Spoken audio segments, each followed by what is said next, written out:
अस्सलामु अलैकुम। स्टेज पे बैठे पॉपुलर फ्रंट के लीडरान, गेस्ट और मेरे सामने बैठे मेरे भाइयों और बहनों, आप सबका मैं सबसे पहले पॉपुलर फ्रंट ऑफ इंडिया की नेशनल कमेटी की तरफ से शुक्रिया अदा करना चाहता हूं। इसलिए नहीं क्योंकि आप लोग हमारे प्रोग्राम में आए, सिर्फ इसलिए नहीं क्योंकि आप लोग पॉपुलर फ्रंट के परेड को देखने के लिए आए, क्योंकि आज इंडिया में पॉपुलर फ्रंट ऑफ इंडिया के प्रोग्राम के साथ जुड़ना ही सबसे बड़ी एक हिम्मत की बात है। पॉपुलर फ्रंट ऑफ इंडिया के साथ वही लोग जुड़ते हैं जिनके पास हिम्मत होता है। बुज़दिलों की जमात को लेकर पॉपुलर फ्रंट ऑफ इंडिया ये लड़ाई नहीं लड़ सकता। तो आज जो भी लोग यहां पर आए हैं, ऐसा मत समझिए कि आप लोग सिर्फ एक छोटे से एक शहर के अंदर एक प्रोग्राम के लिए आए, नहीं, बल्कि दिल्ली में बैठे ये जो दो ड्रामेबाज हैं, वो दो ड्रामेबाजों को आप एक मैसेज दे रहे हैं। वो दो ड्रामेबाजों को ये मैसेज दे रहे हैं कि जो चाहे कोशिश कर लो, जो चाहे आजमाना है आजमा लो, हम लोग डरने वाले नहीं हैं।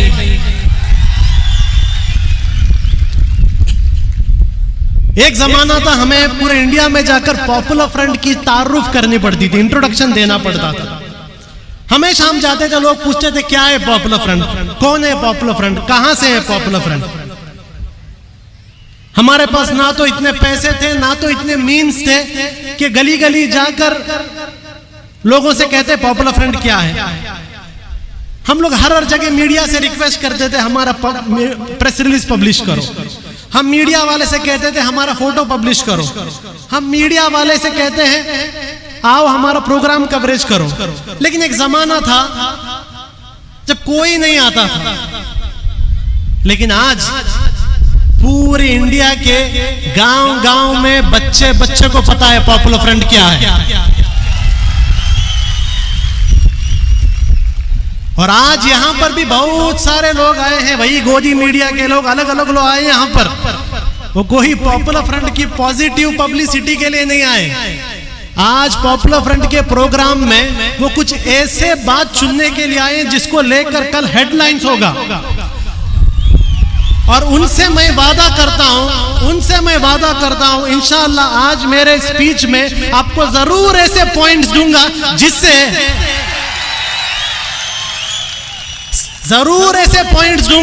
जिससे ना सिर्फ गोदी मीडिया बल्कि वो दिल्ली में बैठे हुए दो ड्रामेबाज और वो दो ड्रामेबाज का मास्टर जो नागपुर में बैठे हैं, उनके कुर्सियां भी हिल जाने हैं। आज इंडिया में हम जो रह रहे हैं, एक हिंदुत्व मेजॉरिटेरियन गवर्नमेंट की हुकूमत है। एक ऐसी हुकूमत इंडिया के अंदर हुकूमत कर रही है जो हुकूमत कोई हक को नहीं मानती, किसी के हक को नहीं मानती। आप चाहे मुस्लिम हो, क्रिश्चियन हो, हिंदू हो, दलित हो, आदिवासी हो, कोई भी हो, अगर आप इस गवर्नमेंट की मुखालिफत करते हैं, अगर आप इस गवर्नमेंट को अपोज करते हैं, तो ये गवर्नमेंट अपनी सारी मैकेनिज्म को इस्तेमाल करेगी आपको बर्बाद करने के लिए। ऐसी एक गवर्नमेंट को आज हम इंडिया में देख रहे हैं। अमेरिका के अंदर जो ट्रंप की हुकूमत थी, या यूरोप के अंदर जो अलग अलग राइट विंग गवर्नमेंट है, ये सारे लोग इस हिंदुत्व मेजॉरिटेरियन गवर्नमेंट के सामने कुछ नहीं। ऐसी एक गवर्नमेंट जो आज इंडिया के हर एक शख्स को टारगेट कर रही है। जब दलित महाराष्ट्र के अंदर भीमा कोरेगांव के नाम पर उन्होंने प्रोटेस्ट किया, पूरे के पूरे दलित, ट्राइबल और लेफ्टिस्ट लीडर्स को जेलों में डाला गया, ये बताने के लिए कि आप दलित, आप ट्राइबल, आप आरएसएस के सामने बात नहीं करना है। जब सीए प्रोटेस्ट हुआ, जब पूरे इंडिया के स्टूडेंट सीए के रास्ते में उतर गए, सीए का प्रोटेस्ट किया, हम देखते हैं दिल्ली राइट्स को लेकर पूरे के पूरे सीए एक्टिविस्ट को टारगेट किया, ये बताने के लिए कि आप हमारे सामने नहीं आना है। और आज जब फार्मर्स प्रोटेस्ट कर रहे हैं, 26 फरवरी को ट्रैक्टर रैली के जैसा एक ड्रामा कर फार्मर्स को भी टारगेट किया जा रहा है, फार्मर के लीडर्स को भी अरेस्ट किया जा रहा है। मैसेज एकदम क्लियर है, मैसेज एकदम क्लियर है, अगर इंडिया में जीना है तो इस गवर्नमेंट का गुलाम बन के रहना होगा। मैसेज एकदम क्लियर है।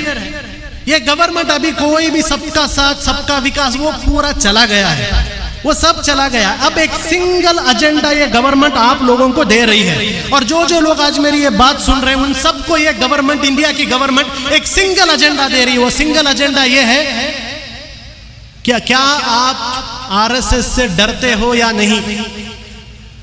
अगर आप आरएसएस की चापलूसी करोगे तो आपको गवर्नर का सीट मिलेगा, आपको रंजन गोगोई के जैसा पार्लियामेंट में सीट मिलेगा, आपको अलग अलग जो बड़े बड़े पॉलिटिशियंस कांग्रेस से लेके जाकर बीजेपी में भाग रहे हैं, मुसलमानों का वोट लेकर बीजेपी में जा रहे हैं, उनको मिनिस्टर सीट मिलेगा। लेकिन अगर आप बीजेपी का साथ नहीं दोगे, अगर आप बीजेपी के खिलाफ बात करोगे तो आपको यूएपीए मिलेगा, आपको ईडी मिलेगा, आपको एनआईए मिलेगा।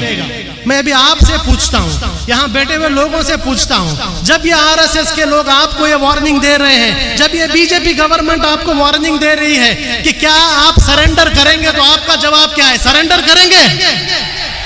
सरेंडर करेंगे?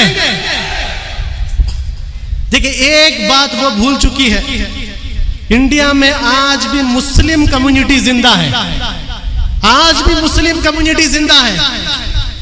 ये मुस्लिम कम्युनिटी के बारे में बहुत सारा नेगेटिव न्यूज भी आता है, बैकवर्ड है, सचर कमेटी में ऐसा लिखा है, एजुकेशन नहीं है, सब है। लेकिन ये मुस्लिम कम्युनिटी की एक कैपेसिटी भी है, याद रखिए।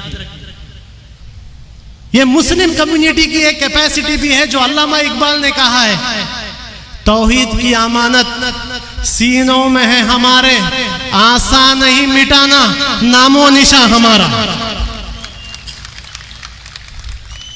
ये इंडिया की मुस्लिम कम्युनिटी को आज लीड लेना होगा, ये आरएसएस को जवाब देने के लिए। जब ये आरएसएस इंडियन फैब्रिक को तबाह करने की कोशिश कर रहा है, इंडियन मुस्लिम्स को लीड लेना पड़ेगा।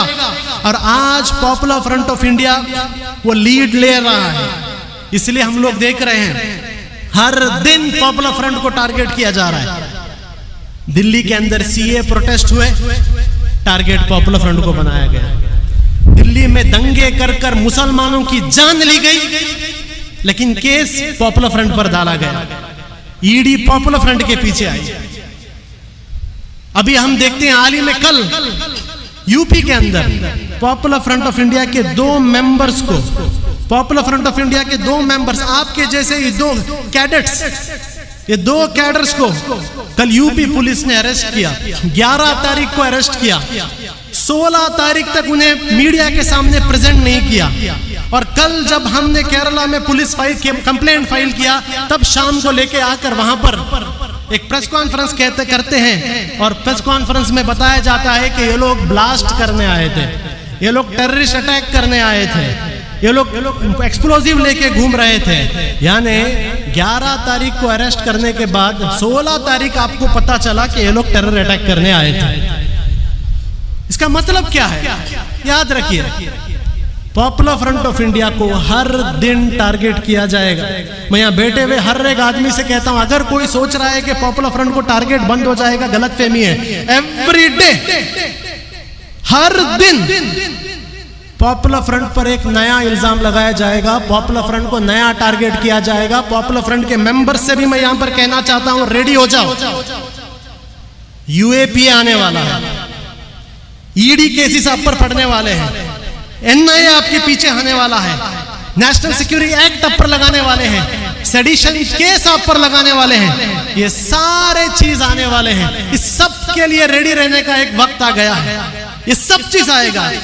और उम्मीद मत कीजिए कि ये जो दिल्ली के अंदर बैठे जो आरएसएस के 2 प्रचारक हैं, ये प्रचारक कुछ रहम दिखाएंगे। ये ऐसे प्रचारक हैं जो बचपन से आरएसएस के शाखा में बैठकर मनुवाद सीखे हुए लोग हैं। वो मनुवाद जो कहता है कि पूरा का पूरा हुकूमत एक छोटे ग्रोह के हाथ में रहना है। यहाँ पर मुस्लिम्स उनके दुश्मन है, यहाँ पर क्रिश्चियंस उनके दुश्मन है, यहाँ पर कम्युनिस्ट उनके दुश्मन है। ऐसे एक आइडियोलॉजी का ट्रेंड हुए 2 लोग आज इंडिया को चला रहे हैं। इनसे कोई भी उम्मीद मत रखिए, सिर्फ एक ही उम्मीद रखिए, वो उम्मीद ये है कि हर दिन आपको टारगेट किया जाएगा। मैंने सुना मंगलोर के अंदर एसडीपीआई के एक्टिविस्ट एसडीपीआई जिंदाबाद बोल रहे थे और यहां पर केस डाला गया उन पर यह कहकर कि वो पाकिस्तान जिंदाबाद कह रहे हैं। देखिए, इसमें आप अरेस्ट हुए हैं, हमारे जो मेंबर्स अरेस्ट हुए हैं, आप उसमें शर्म मत कीजिए। शर्म यहां की पुलिस को करना है, शर्म दक्षिण कन्नड़ की पुलिस को करना है। आप शर्म मत कीजिए। मैं कहता हूं जो लोग अरेस्ट हुए उनको सेलिब्रेट कीजिए, हीरो बनाइए उन्हें। वो 3 लोग जो अरेस्ट हुए हैं दक्षिण कन्नड़ में, वो आपके हीरो हैं। और यहां पर शर्म किसको होना है? यहां पर दक्षिण कन्नड़ की पुलिस को होना है, जो बीजेपी गवर्नमेंट के प्रेशर में आकर अपनी कॉन्स्टिट्यूशनल ड्यूटी को छोड़कर बीजेपी का गुलाम बन रही है। उन्हें शर्म आना चाहिए, हमें नहीं। हमारे हीरो हैं, वो जेल के अंदर है। अंसद बी फिरोज जो आज यूपी के जेल में, हमारे हीरो हैं वो। और मैं इस स्टेज से आज कहता हूं, पॉपुलर फ्रंट ऑफ इंडिया के पास जो कुछ है, पॉपुलर फ्रंट के पास जो कुछ है, सब कुछ लगा देंगे उनके इंसाफ के लिए इंशाअल्लाह। जो कुछ है सब लगा देंगे। ये तंजीम बनाए हम लोग ऐसे कैडर्स की वजह से। ये तंजीम में कोई लीडर्स नहीं है। कौन से बड़े बड़े खानदानी लीडर्स को उठाकर ये तंजीम नहीं बनाए। ये तंजीम ये कैडर्स ने बनाया। और ये तंजीम में जो कुछ है इन कैडर्स के लिए है। और जो कुछ भी लगेगा इंशाअल्लाह इनके इंसाफ के लिए हम लोग लगाएंगे। चंद लोग सवाल करते हैं पॉपुलर फ्रंट को क्यों टारगेट किया जा रहा है? क्यों टारगेट किया जा रहा है पॉपुलर फ्रंट को? सिंपल आंसर है, आज इंडिया के अंदर जब पूरी की पूरी एक सोसाइटी और स्पेशली मुस्लिम कम्युनिटी को स्लेव बनाने की कोशिश किया जा रहा है, गुलाम बनाने की कोशिश किया जा रहा है, ऐसे वक्त में इस कम्युनिटी को होप देने वाली तंजीम पॉपुलर फ्रंट है। जब सब लोग कहते थे आप कागज दिखाओ, कागज दिखाओ, कागज दिखाओ, जब इस कम्युनिटी के अंदर डर पैदा करने की कोशिश किया जा रहा था कि आपका सिटीजनशिप निकाला जाएगा, उस वक्त इस कम्युनिटी को कहने वाली एक तंजीम है कि बॉयकॉट एनआरसी, बॉयकॉट सीए। एक भी डॉक्यूमेंट नहीं दिखाएंगे, हमारे मुल्क है वो, आप कौन होते हो हमसे डॉक्यूमेंट पूछने वाले? ये होप देने वाली एक तंजीम है, दुश्मन की आंखों में आंखें डालकर बात करने वाली एक तंजीम है। जहां जहां और ये कारवान रुकने वाला नहीं। आपको जो रोकना है रोक लो, जो कोशिश करना है कर लो, जो उठाना है उठा लो, क्या करना है कर लो, जो भी ट्राई करना है कर लो, ये रुकने वाला नहीं। हम उम्मीद दे रहे हैं लोगों को, जिनके पास आवाज नहीं उनकी आवाज है। आज मैं ये स्टेज में रुक के जो बात कर रहा हूं, क्या ये मेरे अल्फाज हैं? ये मेरे अल्फाज नहीं है, ये आपके अल्फाज हैं क्या नहीं? ये आपके अल्फाज हैं। इंडिया में रहने वाले 20 करोड़ मुसलमान और कहीं सारे ऑप्रेस सेक्शंस, इन सब की आवाज आज पॉपुलर फ्रंट बना है। और ये लोग चाहते हैं कि ये ऑप्रेस सेक्शंस और मुसलमानों का आवाज को कंप्लीटली साइलेंट किया जाए, इसलिए पॉपुलर फ्रंट को टारगेट किया जा रहा है। तीसरा चीज, पॉपुलर फ्रंट कॉम्प्रोमाइज नहीं करता। पॉपुलर फ्रंट कॉम्प्रोमाइज नहीं करता। ये लोग बहुत खुश होते, ये लोग बहुत खुश होते अगर पॉपुलर फ्रंट कॉम्प्रोमाइज कर लेता। हमें भी चंद हमारे मुस्लिम कम्युनिटी के बड़े बड़े लीडर आकर कहते हैं थोड़ा कॉम्प्रोमाइज कर लीजिए, थोड़ा कॉम्प्रोमाइज कर लीजिए। हम लोग कहते हैं कॉम्प्रोमाइज जो अल्फाज है ये हमको हमारे तंजीम ने सिखाया नहीं। हमारे तंजीम ने हमने बहुत कुछ सिखाया है, बहुत कुछ सिखाया है, लेकिन ये कॉम्प्रोमाइज हमारे तंजीम ने हमें नहीं सिखाया। हमारे आंखों के सामने, हमारे आंखों के सामने जब जुल्म होता है, हमारे आंखों के सामने जब इनजस्टिस होता है, वो टाइप कॉम्प्रोमाइज करना पॉपुलर फ्रंट के डीएनए में नहीं है। जो आदमी वो जुल्म कर रहा है उसके हाथ को पकड़ना, उसके हाथ को पकड़ना और फेंकना, ये पॉपुलर फ्रंट के डीएनए के अंदर है। चाहे पॉपुलर फ्रंट का एक मेंबर हो या पॉपुलर फ्रंट के 1000 मेंबर हो, अगर हमारे सामने इनजस्टिस हुआ हम लोग खामोश बैठने वाले नहीं हैं। इनजस्टिस किस पर भी हो, किस पर भी हो। पॉपुलर फ्रंट से इनको बहुत बड़ी एक नाराजगी यह है कि पॉपुलर फ्रंट ऑफ इंडिया यह बता रहा है कि इंडिया का असल दुश्मन कौन है। आज मैं आपके सामने बताता हूं इंडिया का असल दुश्मन कौन है।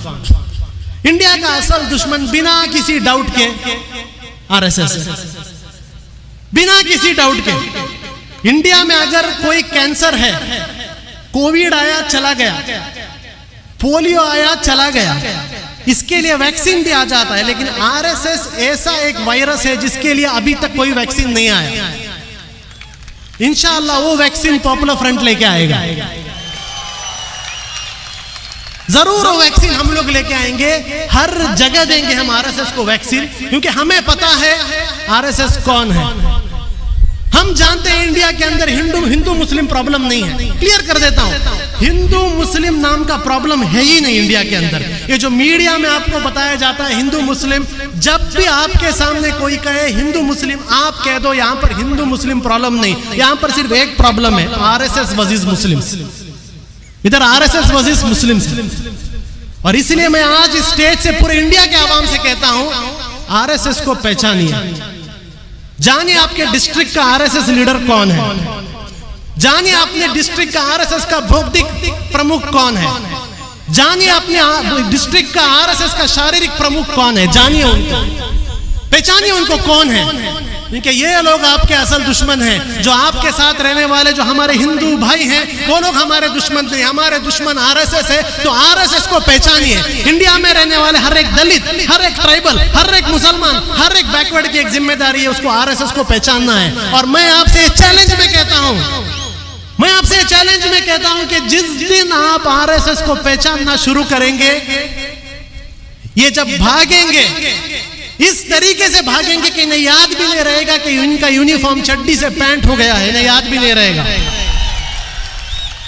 ऐसे भागेंगे। आपको सिर्फ एक काम करना है, आरएसएस को पहचानिए, जानिए आरएसएस कौन है, आपके डिस्ट्रिक्ट में कौन है, आपके मंडल में कौन है, बस जानिए, पहचान के रखिए बस। और जानिए कि कोई भी हिंदू मुस्लिम प्रॉब्लम नहीं है। हम 60 सालों से, हजारों साल से हिंदू मुस्लिम इंडिया के अंदर साथ रहे। इंडिया में कोई हिंदू मुस्लिम प्रॉब्लम नहीं है। इंडिया में प्रॉब्लम है तो सिर्फ आरएसएस का प्रॉब्लम है। और popular front of India RSS को एक्सपोज कर रहा है। हम बता रहे हैं कि कितने बड़े बुज़दिल हैं ये, जो बड़े बड़े लिंचिंग के वक्त आते हैं ना, 25 लोग 30 लोग मिलकर एक बेकसूर आदमी को जब मारने के लिए आते हैं, लेकिन बहुत सारे वाकये ऐसे हैं जो मीडिया के अंदर नहीं आया। जब यही दो मजलूम लोग रुककर हिम्मत के साथ इस 30-40 भगोड़े आरएसएस वालों का सामना करते हैं, ये लोग भाग जाते हैं। इतनी बुज़दिल कौम ये आरएसएस है। ये आरएसएस की बुज़दिली को हमें एक्सपोज करना है। We have to export their coveredness. दूसरा चीज, हम लोगों से कहते हैं कि आरएसएस को कन्फ्रंट करने का एक ही रास्ता है। वो रास्ता क्या है? वो रास्ता है आरएसएस की मुखालिफत करो, अपोज करो, कन्फ्रंट करो। आरएसएस को पॉलिश मार के कोई काम होने वाला नहीं। चंद हमारे मुस्लिम लीडर्स भी, थोड़े सेक्युलर लीडर्स भी आकर कहते हैं थोड़ा पॉलिश मारेंगे, थोड़ा अपीजमेंट करेंगे, थोड़ा आरएसएस के साथ अच्छा ताल्लुकात करेंगे, सब ठीक हो जाएगा। ये बेवकूफों को इतना भी नहीं मालूम, यही बेवकूफ कह रहे थे बाबरी मस्जिद दे दो, बाबरी मस्जिद दे दो, सब ठीक हो जाएगा। ये वही बेवकूफ थे जो अपने आप को मुस्लिम इंटेलेक्चुअल्स कह रहे थे। ये वही बेवकूफ थे जो कह रहे थे बाबरी मस्जिद दे दो, सब ठीक हो जाएगा। अब तो बाबरी मस्जिद का जमीन चला गया है। क्या इंडिया में शांति आ गई? क्या इंडिया के अंदर सुकून आ गया? बाबरी मस्जिद दे दी है, गवर्नमेंट के तरफ से ट्रस्ट बना दिया मंदिर बनाने के लिए, लेकिन आज मंदिर के कलेक्शन के नाम पर गली गली में दंगे हो रहे हैं। मध्य प्रदेश में दंगे हो रहे हैं, यूपी में दंगे हो रहे हैं। अगर इनको मंदिर के लिए जगह मिल गई तो दंगे क्यों हो रहे हैं इंडिया के अंदर? क्यों मुसलमानों पर अटैक हो रहे हैं? मंदिर मस्जिद की जमीन तो मिल गई ना। कहाँ है वो बेवकूफ लोग जो आकर कह रहे थे कि जगह दे दो, जगह दे दो, सब ठीक हो जाएगा? अब जगह मिल गया, फिर क्यों इंडिया में मुसलमानों पर अटैक हो रहा है? क्यों मुसलमान मर रहे हैं? क्यों जाने जा रहे हैं? क्यों मस्जिदों पर अटैक हो रहा है? क्यों घरों को जलाया जा रहा है? क्यों हमारे दुकानों को जलाया जा रहा है? क्यों? वो इसलिए क्योंकि इन्हें कभी भी मंदिर से कोई लेना देना नहीं था। इन्हें कभी भी कोई मंदिर से लेना देना नहीं था। इनका कोई भी हिंदू धर्म से कोई लेना देना नहीं है। इसलिए मैं कह रहा हूं आरएसएस और हिंदू धर्म का कोई भी रिलेशनशिप नहीं है। आरएसएस इंडिया का सबसे बड़ा एंटी हिंदू है। आरएसएस इंडिया का सबसे बड़ा एंटी हिंदू है। पूरे दुनिया में हिंदू कम्युनिटी का नाम आरएसएस ने खराब किया है, हमने खराब नहीं किया। आज अमेरिका के बड़े बड़े सेलिब्रिटीज इंडिया के हिंदू कम्युनिटी के बारे में बात करते हैं, हमने बताया क्या उन्हें? ये आरएसएस के कारनामों की वजह से हुआ। तो आरएसएस के सामने अपीजमेंट पॉलिटिक्स कर आरएसएस के सामने झुककर पॉलिश मारकर कुछ नहीं होता। आरएसएस के सामने एक ही सॉल्यूशन है, वो सॉल्यूशन क्या है? आंखों में आंख डालकर बात करो। और आज मैं इस स्टेज से आप सब लोगों को कह रहा हूं, ये जो राम मंदिर के कलेक्शन के लिए आ रहे हैं आपके घरों में, आपके सामने एक ही बात बताता हूं, जिस तरीके से एनआरसी को बॉयकॉट किया था, अगर ये लोग आपके घर में और दुकान में राम मंदिर के लिए पैसे मांगने के लिए आए, एक पैसा भी मत दीजिए इन्हें, एक पैसा भी मत दीजिए। मैं सारे मुस्लिम बिजनेसमैन से कहता हूं, मैं सारे मुस्लिम दुकान के ओनर से कहता हूं, अगर इतनी बड़ी गैरत है, अगर एक तिलके के बराबर हिम्मत है, अगर घर में जाकर अपने बीवी बच्चों को अपना चेहरा दिखाने की हिम्मत है, तब ये जब आरएसएस के लोग आपके दुकानों में आते हैं पैसा पूछने के लिए, एक रुपया भी मत दीजिए इन्हें, एक पैसा भी मत दीजिए। वो इसलिए क्योंकि ये राम का मंदिर नहीं है, ये राम का मंदिर नहीं है, ये आरएसएस का मंदिर है। और मुसलमानों के पैसे से आरएसएस के मंदिर में एक ईंट भी नहीं जाएगा इंशाअल्लाह। ये आज़म हमें करना है, एक रुपया भी हमें नहीं देना है। पॉपुलर फ्रंट से लोग चाहते हैं कि हम बैंड हो, हमारे पीछे ईडी को बेच दिए। वो ईडी जिस ईडी ने पी चिदंबरम को 14 दिन ऑफिस में सुलाया था, वो ईडी जिस ईडी ने डीके शिव कुमार को जेल में डाल दिया था, वो ईडी जिसके नाम से रॉबर्ट वाड्रा कांपता है, वो ईडी जिसके नाम से बड़े बड़े कांग्रेस के पॉलिटिशियन डर के बीजेपी में जम मारते हैं, उस ईडी को हमारे पीछे छोड़ा गया था। ईडी आई हमारे पीछे, रेड भी हुआ, मेरे घर में भी रेड हुआ, लेकिन रेड के बाद हमने ईडी को भी समझाया, भाई पॉपुलर फ्रंट के घर में और ऑफिस में रेड मारना मतलब कोई पॉलिटिशियन के घर में रेड मारने जैसा नहीं है। पूरे इंडिया में हमने ईडी का कैरेक्टर असैसिनेशन किया, हमने बता दिया ईडी क्या है। ईडी इज नथिंग बट अ सुपारी किलर ऑफ आरएसएस। आरएसएस के सुपारी में काम करने वाला एक एजेंसी है। जिस तरीके से एनआईए को हमने निकाह इन्वेस्टिगेशन एजेंसी बना दिया था, निकाह इन्वेस्टिगेशन एजेंसी बना दिया था, आज पूरे इंडिया के अंदर सबको हमने बता दिया कि ईडी से डरने की जरूरत नहीं, ईडी को कन्फ्रंट करो, लीगली डेमोक्रेटिक कन्फ्रंट करें। और ऐसी हिम्मत हमारे मेंबरों के अंदर थी कि बिहार का एक छोटा सा गांव जहां पर हमारे स्टेट जनरल सेक्रेटरी, एक गरीब भाई, हमारा एक गरीब भाई, कोई बड़ा करोड़पति पॉलिटिशियन नहीं है, गरीब भाई के घर में जब ईडी के लोग रेड किए, उस बिहार के दरभंगा के छोटे से गांव के लोगों के अंदर भी पॉपुलर फ्रंट ने हिम्मत दी कि ईडी को हमने वहां से जाने नहीं दिया जब तक ईडी ने लिख कर नहीं दिया कि उन्होंने क्या सीज किया है। ये हमने सिखाया इंडिया को। एनआईए को भेज रहे हैं। अब थोड़े दिन पहले इनकम टैक्स हमारे पर नोटिस आया। आपको पता है पॉपुलर फ्रंट पर इनकम टैक्स नोटिस क्यों आया? पॉपुलर फ्रंट पर इनकम टैक्स नोटिस इसलिए आया क्योंकि हमने हादिया को हेल्प किया। हमको इनकम टैक्स का डायरेक्टर कहता है, आपने हादिया को कैसे हेल्प किया? हादिया तो कन्वर्शन हुआ था। जब सुप्रीम कोर्ट ने कहा था कि it is a matter of individual liberty, एक इंसान के पर्सनल हुकूक की एक बात है, सुप्रीम कोर्ट ने कहा, सुप्रीम कोर्ट के राय को भी ये इनकम टैक्स डायरेक्टर बीजेपी की बात सुन के रिजेक्ट कर हमसे कह रहा है कि आपने हादिया को हेल्प क्यों किया। वो हमसे कह रहा है कि आपके डोनर्स ने इनकम टैक्स नहीं भरा। वो हमसे कह रहा है कि आपके डोनर्स के पास पैन कार्ड नहीं है। हमने भी जवाब दिया कि भाई नरेंद्र मोदी 2014 से पैन कार्ड बनाओ बोल रहा है। नरेंद्र मोदी हर दिन डिजिटल इकोनॉमी की बात कह रहा है। निर्मला सीतारामन आकर इनकम टैक्स भरो बोल रहे हैं। जब इतना पूरा गवर्नमेंट की एजेंसी को इस्तेमाल करके इंडिया में सिर्फ 4% लोग इनकम टैक्स भर रहे हैं, तो पॉपुलर फ्रंट के ऊपर जिम्मेदारी कैसे आई कि लोगों का इनकम टैक्स भराने के लिए? जब गवर्नमेंट ही नाकाम है लोगों को इनकम टैक्स फाइल कराने के लिए, वो इल्जाम हम पर लगाया जा रहा है। हमने भी कहा हम जवाब देंगे, हम कोर्ट में आपसे लड़ेंगे। अब बहुत से लोग मुझसे पूछते हैं, ईडी आपके पीछे आ गया, एनआईए आपके पीछे आ गया, इनकम टैक्स आ गया, अभी स्पेशल टास्क फोर्स STF आपके पीछे आया, आपको डर क्यों नहीं लगता? आपको डर क्यों नहीं लगता? हमारा जवाब सिंपल है। पॉपुलर फ्रंट का हर एक लीडर, पॉपुलर फ्रंट का हर एक मेंबर हर दिन जब सुबह को उठता है, हम ये सोच के उठते हैं कि आज मेरे जिंदगी का सबसे बुरा दिन होगा, आज मेरे जिंदगी का सबसे बुरा दिन होगा। जब हम ये सोच के उठते हैं, आप कौन सा बड़ा प्रॉब्लम लाए तो ये प्रॉब्लम हमें बड़ा नहीं दिखता। आप हमें ED से डराना चाहते हैं, आप हमें UAPA केस से डराना चाहते हैं, आप हमें सेडिशन केस से डराना चाहते हैं, आप हमें नेशनल सिक्योरिटी एक्ट से डराना चाहते हैं। मैं बीजेपी गवर्नमेंट को एक एडवाइस देता हूं, मैं बीजेपी गवर्नमेंट को एक एडवाइस देता हूं, हम लोग ये ऑर्गेनाइजेशन ज्वाइन ही किए ये जानकर कि हम पर UAPA पड़ने वाला है।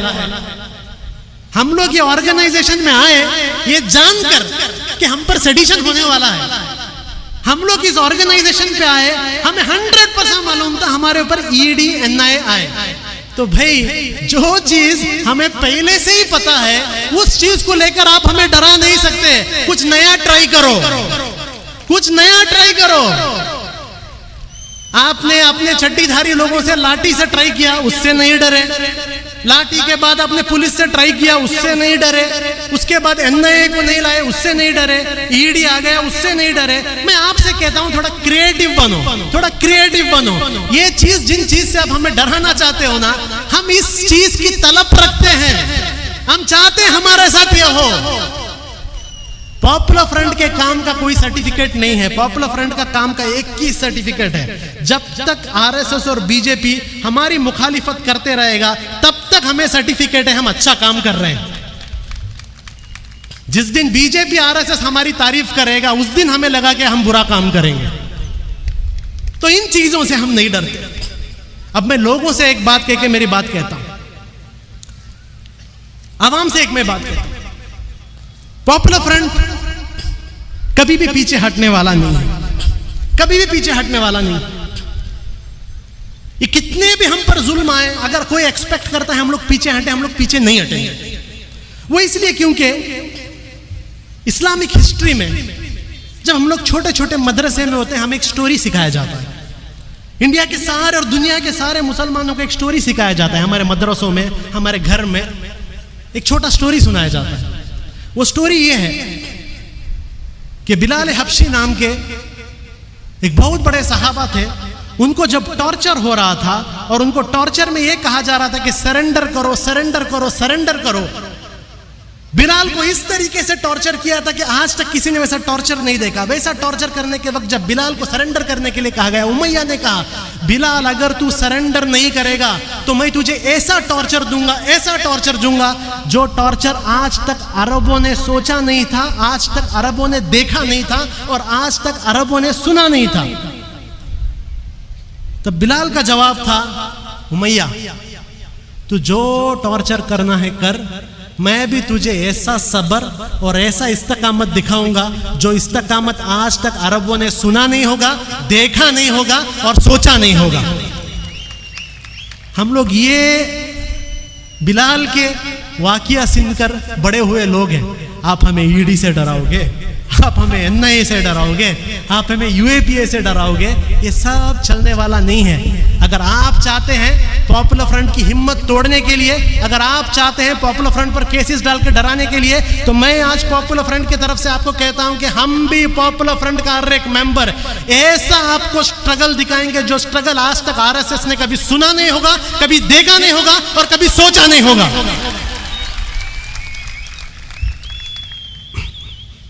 पॉपुलर फ्रंट की ये लड़ाई अकेली लड़ाई नहीं है, ये पूरी की पूरी इंडियन सोसाइटी की लड़ाई है।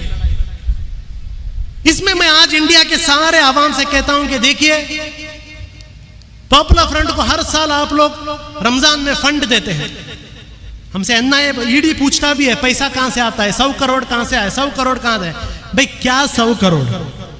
पॉपुलर फ्रंट पूरे इंडिया में अगर एक दिन रास्ते में उतरे, 100 नहीं 500 करोड़ हम लोग कलेक्ट करने की कैपेसिटी है हमारे अंदर। 100 करोड़ क्या है? आपके लिए वो बिरयानी लग्जरी होगा। हम तो हर दिन बिरयानी खाते हैं हमारे घरों के अंदर। ये वही लोग जो न्यूज चैनल के अंदर बैठ के कह रहे थे शाहीन बाग में बिरयानी कहाँ मिली, बिरयानी कहाँ मिली। तुम्हारे वास्ते बिरयानी साल में एक बार मिलता है शायद, हमारे लिए हर बार नहीं, हर जुमा बनती है घरों में।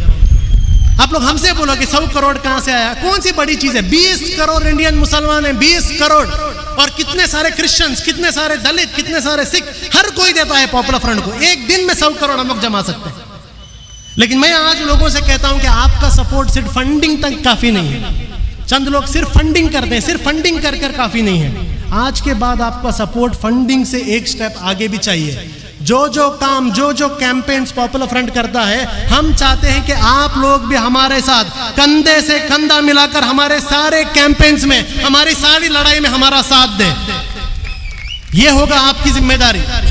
अभी वो दिन गया कि आप लोग अपने घर के अंदर एसी डालकर ये सोचें कि ये पॉपुलर फ्रंट और आरएसएस वाले अपना काम कर लेंगे। नहीं, ये पॉपुलर फ्रंट आरएसएस का प्रॉब्लम नहीं है। हर वो शख्स जो आरएसएस के साथ नहीं है वो टारगेट होने वाला है। 21 इयर्स की एक एनवायरनमेंट एक्टिविस्ट जिसके माँ बाप मोदी के सपोर्टर थे, उस एनवायरनमेंट एक्टिविस्ट दिशा को भी इन्होंने नहीं छोड़े। 80 साल के बुजुर्ग जो सिख हमारे फार्मर्स हैं, उन लोगों को भी ये लोग खालिस्तानी बोल रहे हैं। तो ये छोड़ दीजिए कि सिर्फ पॉपुलर फ्रंट का प्रॉब्लम है, वो गया। पॉपुलर फ्रंट का प्रॉब्लम नहीं, हर वो शख्स जो आरएसएस के साथ नहीं वो आज प्रॉब्लम में है, वो टारगेट में है। तो ये लड़ाई सिर्फ पॉपुलर फ्रंट को साल में एक बार फंड देके लड़ाई काफी नहीं, फंड भी देना है। जितना आप पिछले साल दिए थे, इंशाल्लाह इस रमजान में आपके पास आएंगे, उससे ज्यादा फंडिंग हमें इंशाल्लाह आपके पास से चाहिए इस बार। लेकिन उसके साथ साथ पॉपुलर फ्रंट के साथ रुकना भी है। जब पॉपुलर फ्रंट पर हमला होता है, जब पॉपुलर फ्रंट को बदनाम करने की कोशिश की जाती है, हम चाहते हैं कि पूरी की पूरी कम्युनिटी की तरफ से आवाज आए, पूरी की पूरी कम्युनिटी की तरफ से आवाज आए, पूरी की पूरी कम्युनिटी इनको जवाब दे। और आज जो आप लोग यहां पर जमे हैं, आप लोग तो सिर्फ एक पर्सनल लेवल पर जमे हैं, लेकिन मैं इतना बता देता हूं, आज आपका यहां पर जमना और पूरे इंडिया में जो आज पॉपुलर फ्रंट डे में जो आवाम जमी है, इससे बड़ा थप्पड़ ये नरेंद्र मोदी, अमित शाह और इनके पूरी गैंग को इससे बड़ा थप्पड़ कहीं पर पड़कर नहीं, ये थप्पड़ आप लोग आज दे रहे हैं, जो आज आप लोग हमारे साथ खड़े हैं। बस ये मैं आपसे कहना चाहता हूं कि लड़ाई बहुत लंबी है। इंडिया के डेमोक्रेटिक सेटअप, इंडिया के कॉन्स्टिट्यूशन और इंडिया के सेक्युलर फैब्रिक को बचाने की लड़ाई है। जो लड़ाई टीपू सुल्तान ने लड़ी थी, जो लड़ाई कुनी मोहम्मद हाजी ने लड़ी थी, वो लड़ाई को वापस हमें लड़ना है। इस बार कोई बाहर से आया हुआ दुश्मन नहीं है। इसी नागपुर से एक फैसिस्ट ऑर्गेनाइजेशन हमारे देश के डेमोक्रेसी, कॉन्स्टिट्यूशन, माइनॉरिटी राइट्स को तबाह करने पर निकली है। तो अब घर पर बैठेंगे तो नहीं होगा। जिस तरीके से आप लोग सीए के वक्त रास्ते पर उतरे थे, अभी वापस जब ये सीए आएंगे, वापस आप लोगों को रास्ते पर उतरना होगा। वापिस आपको हक के लिए लड़ना होगा, और सिर्फ मुसलमानों के हक के लिए नहीं। जब भीमा कोरेगांव में दलितों को हमला किया, आपको दलितों के लिए हक के लिए लड़ना पड़ेगा। जब क्रिश्चियंस के चर्चों पर अटैक होगा, आपके क्रिश्चियंस के लिए लड़ना होगा। जब फार्मर्स और सिख लोगों पर वहां पर हमला हो रहा है, लाठी पड़ रहा है, उन्हें खालिस्तानी कह रहे हैं, उनके हक के लिए लड़ने की जिम्मेदारी इंडियन मुस्लिम सोसाइटी की है। और ये लड़ाई हमें लड़नी है। हमारा इस बार का नारा यही है, for the nation with popular front. तो पॉपुलर फ्रंट की तरफ से मैं इतना आप लोगों को बताता हूं, इंशाअल्लाह जब तक पॉपुलर फ्रंट ऑफ इंडिया का लास्ट मेंबर इंडिया में रहेगा, तब तक इंशाअल्लाह हम लोग ये लड़ाई को लड़ते रहेंगे इंशाअल्लाह। मैं आपसे भी ये गुजारिश करके अपनी बात को खत्म करता हूं कि जिस तरीके से आज तक आप लोगों ने हमें साथ दिया, ये साथ और भी दीजिए। एक लंबी लड़ाई है, इंशाअल्लाह इंशाअल्लाह साथ में एक दूसरे का हाथ पकड़कर, कंधे से कंधा रखकर इंशाअल्लाह इंडिया से ये फैसिज्म का जो एक डिजीज है, इस डिजीज को इंशाअल्लाह हम खत्म करके रहेंगे। वाखिर दाना अल्हम्दुलिल्लाहि रब्बिल आलमीन। अस्सलामु अलैकुम।